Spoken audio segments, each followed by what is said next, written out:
Otikane gi weche mag tuke kapok odonje buch jopiny. Eliud Owalo owal kaka jalup Patron mar Gor Mahia nyasi mane obagi e boma ma Nairobi kaendi. Owalo okawo ting'no mar bedo jalup Patron kowuok kuom mane en gavana ma Homa Bay Cyprian Awiti. Owalo singo mar chiro mbii mar Kogalo kendo keto chenro mag Gor Mahia uyanga. Gino ma johera mag Kogalo osedwaro kuom thuolo malach. Nyasino ne oyuorie gi jakom Ambrose Rachir, jalup jakom Sally Bolo, jagoro maduong' Nicholas Arum kaachiel gi jakeno Gerfas Okuku.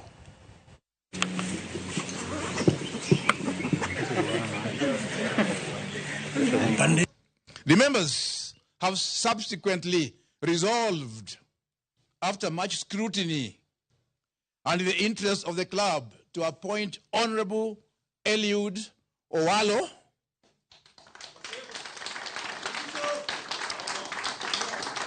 to the position of Deputy Patron with immediate effect.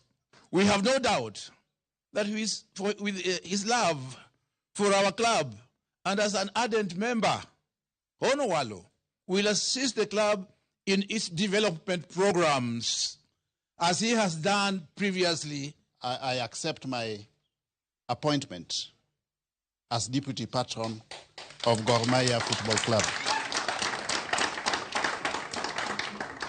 My primary goal is to bring in fresh impetus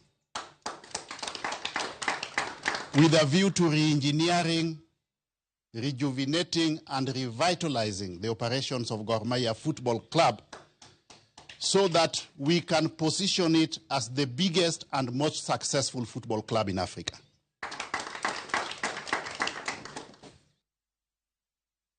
Riwruok mar Dr. Raymond Omolo Foundation nochopo e kaunti ma Meru